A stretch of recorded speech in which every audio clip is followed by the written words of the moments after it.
Good morning વિદ્યાર્થી મિત્રો. Standard 12th Gujarati medium subject છે ઓસીએમ. ચેપ્ટર નંબર 1નું રિવિઝન ચાલી રહ્યું છે. તેમાં આપણે સેક્શન ડી જોઈ રહ્યા છે.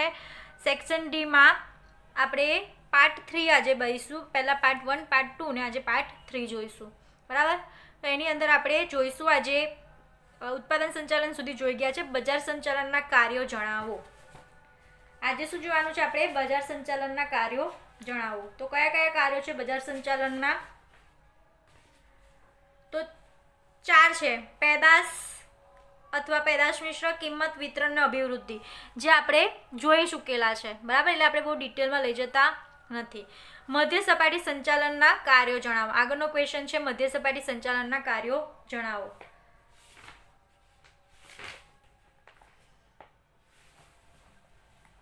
ચલો અહીંયા આગળ જુઓ. મધ્ય સપાટીમાં કોનો સમાવેશ થાય છે? તો કે મધ્ય સપાટીમાં ખાતાવાર અધિકારીઓ, વિભાગીય અધિકારીઓ અને નિષ્ણાંતોનો સમાવેશ થાય છે. એના મુખ્ય કાર્યો છે મુખ્ય વહીવટી અધિકારી એટલે કે સીઓ તરફથી હુકમ મેળવવા અને સૂચનાઓનો અમલ કરવો. વિવિધ અધિકારીઓ પોતાના વિભાગના અંદાજપત્રો તૈયાર કરવા અને મંજૂરી મેળવવી. બરાબર.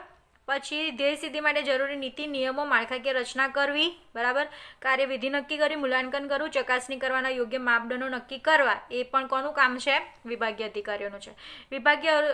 વિભાગને પ્રવૃત્તિની કાર્યદક્ષતા અને અસરકારકતા વધે તેના પગલાં લેવા. એટલે કે જે કર્મચારીઓ છે તેમની પાસે વધારે સારી રીતે ને વધારે સારા કામ કરી શકે એવા પગલાં લેવા. પોતાના વિભાગના કર્મચારીઓનો જુસ્સો વધે તેવા પ્રયત્ન કરવા. પોતાના વિભાગમાં જે પણ કર્મચારીઓ છે તેમને જે કામ કરી રહ્યા છે તેમના બદલે તેમને પ્રોત્સાહન આપવું, તેમને જુસ્સો વધારવો કે તમે વધારે સારી રીતે કામ કરી શકો છો. બરાબર. આપણે એટલા ટાઈમમાં એટલું કાર્ય પૂરું કરવાનું છે એવા પ્રયત્ન કરવા. અન્ય વિભાગના અધિકારીઓ સાથે સતત સંપર્કમાં રહેવું, સંકલન સ્થાપવું. ધંધાકીય એકમમાં અલગ અલગ વિભાગો હોય છે. બરાબર. તો જે મધ્ય સપાટી અલગ અલગ વિભાગો છે તે લોકો એકબીજા સાથે સંકલન કરીને કાર્ય કરવું પડે છે. કેમ કે બધા એકબીજા સાથે કંઈક ને કંઈક સંકળાયેલા છે. એટલે બધા સાથે સહકારથી કાર્ય કરવું. પેટા વિભાગના કાર્ય પર ધ્યાન આપવું. બરાબર. પોતાના હાથ નીચેના જે વિભાગ હોય તેના પર પણ ધ્યાન આપવું. વિભાગની પ્રવૃત્તિ પર દેખરેખ રાખવી, માહિતી મેળવવા, અર્થઘટન કરવું, દોરવણી આપવી, ઉચ્ચ સપાટી સંચાલન સમક્ષ માહિતી રજૂ કરવી. જે પણ હુકમ આપ્યા છે, ઉચ્ચ સપાટીએ જે પણ હુકમ આપ્યા છે એ મુજબ કામ થઈ રહ્યું છે નહીં થઈ રહ્યું તેની દેખરેખ રાખવી, માહિતી મેળવવી, અગર થઈ રહ્યું છે એનું અર્થઘટન કરવું અને કોઈને નથી ફાવતું તો તેના વિશે દોરવણી આપવી અને આ બધું કામ આ રીતે થઈ રહ્યું છે તેની માહિતી ઉચ્ચ સપાટી સુધી રજૂ કરવી અને નીતિ વિષયક નિર્ણયો લેવામાં મદદરૂપ થવું. જે ઉચ્ચ સપાટી હોય છે તેને ધંધાકીય એકમમાં ડિટેલમાં શું ચાલી રહ્યું છે એ ખબર હોતી નથી. એ વિભાગીય અધિકારીઓને વધારે ખબર હોય છે એટલે એ લોકોને નિર્ણય લેવામાં મદદરૂપ બનવું. નાણાકીય સંચાલનના કાર્યો જણાવો.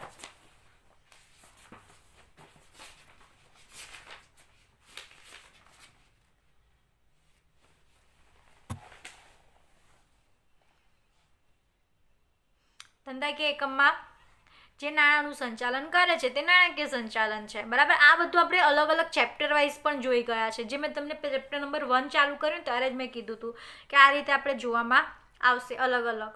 બરાબર. સંચાલનના કાર્યો આપણે નાણાકીય સંચાલન પણ જોઈ ગયા, પછી બજાર સંચાલન પણ જોઈ ગયા, દોરવણી જોઈ ગયા, આયોજન જોઈ ગયા, વ્યવસ્થા તંત્ર જોઈ ગયા, બધું જ જોઈ ચૂક્યા છે આપણે.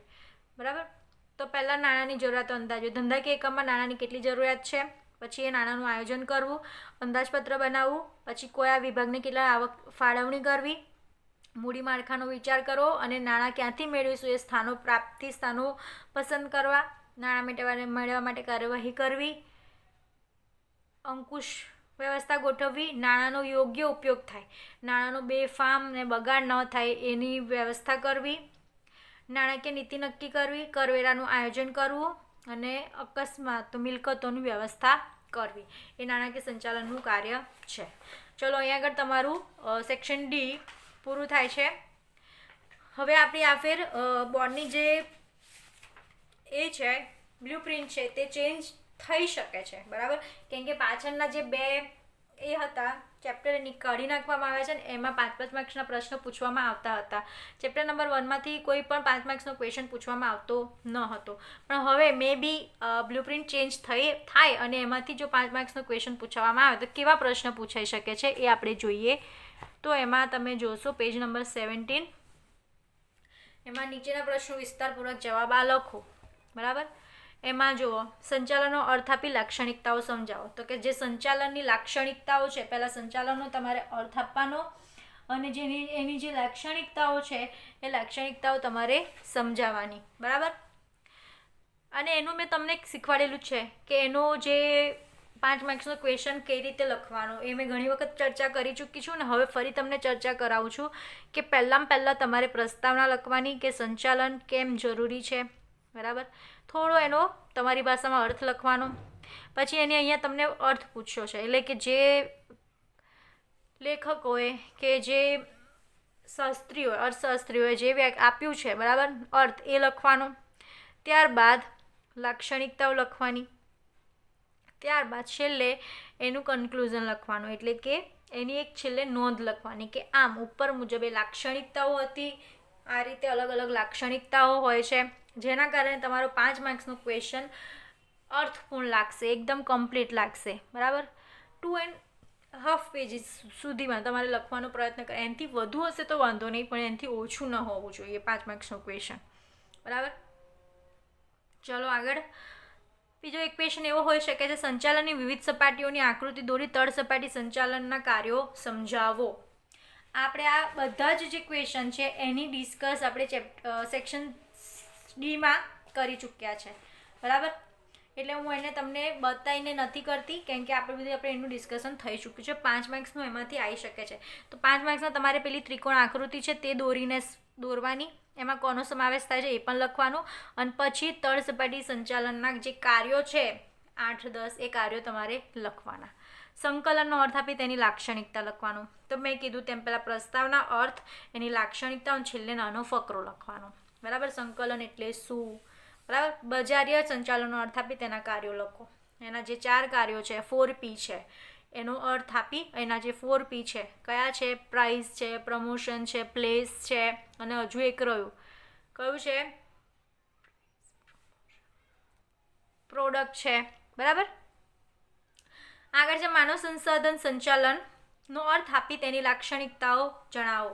માનવ સંચાલન સાધન સંચાલનનો તો મેં કીધું તેમ પહેલાં પ્રસ્તાવના, અર્થ, એની લાક્ષણિકતાઓ અને છેલ્લે નાનો અમથો ફકરો લખવાનો, જેથી તમારું લખાણ કમ્પ્લીટ લાગે અને તમે જે પણ લખી રહ્યા છો તે સામેવાળા જે એક્ઝામિનર છે, જે ચેક કરનાર વ્યક્તિ છે, એમાં તમારી પ્રેઝન્ટેશન, તમારા 12મામાં રટપાલ સ્ટાન્ડર્ડમાં પ્રેઝન્ટેશન ખૂબ મહત્ત્વનું છે. બરાબર. તમે કઈ રીતે લખો છો, કેવા અક્ષરે લખો છો, તમે કઈ રીતે એક જ પેરેગ્રાફમાં નહીં પણ કઈ રીતે અલગ અલગ પેરેગ્રાફમાં લખો છો, કઈ રીતે તમારા મૌલિક વિચારો અંદર એડ કરો. એવું જરૂર નથી કે બુકમાં જે આપ્યું છે એ જ લખીએ, પણ હા, જે બુકનું છે એના રિલેટેડ જ હોવું જોઈએ, એ પણ જરૂરી છે.